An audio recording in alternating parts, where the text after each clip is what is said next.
The biggest lesson I have about being an entrepreneur is persistence. You have to have that ongoing will to drive past the blocks in your way. My name is Abi Ferrin, and I'm a fashion designer based in Dallas, Texas. I grew up in Jackson Hole, Wyoming. I think it shaped everything about me, from my work ethic. We had horses to feed, we had chores. There's just these fundamental principles of that lifestyle. I started sewing when I was 5 years old. It's a family tradition that's been passed down for generations. When I was 13, I entered the National McCall Sewing Contest. I won my age division. It's funny, fashion was not on my radar at all. That didn't come actually until years later when I moved to Los Angeles. And it was at this time I started getting invited to parties, and I started making my own clothes. So I had my sewing machine, and I wasn't starting my business as a designer yet. So I was wearing one of my new dresses. Dana Devon from Extra came up to me and said, "Where did you get that dress?" And it just came out of my mouth that I was a designer. She said, "Great, here's my card. I want to wear that tomorrow night." Never mind the fact that I had raced and had it dry cleaned. It was featured in Style magazine as the look of the week, and I immediately thought, wow, this is it, I've arrived. And that was also the same time that I met a man who was the perfect Hollywood boyfriend. He had the car, he had the Harvard degree. He convinced me to move with him to San Francisco. He had been doing a steady barrage of undermining my relationship with my family, convincing me this little farm girl didn't know anything, and my dreams of being a designer weren't really realistic. It was like overnight he changed, and suddenly I felt like I was trapped. He has spent all my money, maxed out my credit cards. It was finally like he said that thing and I just snapped. It's like something broke in him and he attacked me and held a gun to my head. That was the beginning of the worst 6 months of my life.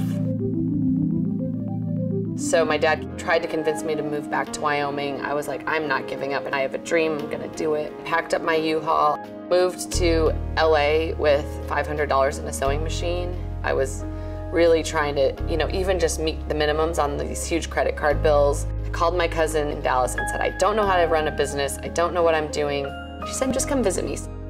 So I came here to Dallas, and I just fell in love with this city. I felt this entrepreneurial mixture of successful business and energy with the principles of the country that I had grown up with, and it was amazing to see that melded into a city. So perfect. We were at Willie Nelson's 4th of July barbecue, and I turned to my cousin and I was like, I'm moving to Texas. I felt like I had found my home. So Stanley Korshak and the Dallas Fashion Incubator sponsored a contest called Texas Next Top Designer.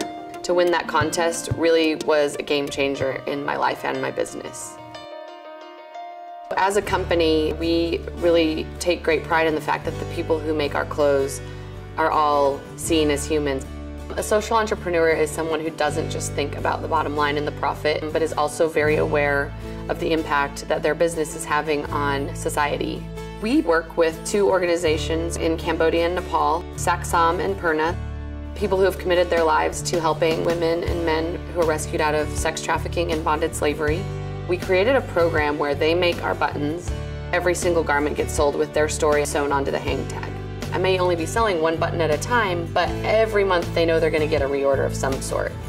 Because it turns out social entrepreneurism is embraced by a lot of consumers. They love the authenticity of it. We've watched girls who have come from really desperate situations who are now guiding their families into a new way of life. For me, it's just such a deep-rooted passion because I know what it feels like to have had that taken away. What I love about Dallas is the support that you do get, and I do think our fashion community of talented designers is growing, and I'm really proud of them and proud to be a part of the community that we're building here together. I think failure is defined in different ways by people. Things that didn't go the way you planned are lessons about how not to do it next time. You take all those tools that you've gained in that failure, turn it into an amazing positive experience that will continue to grow your business. I feel like my legacy in the fashion world will be to have been the pioneer who really made companies think about social entrepreneurship and who's making their clothes. And I really hope that Dallas can spark that across the country because it's a life-changing thing.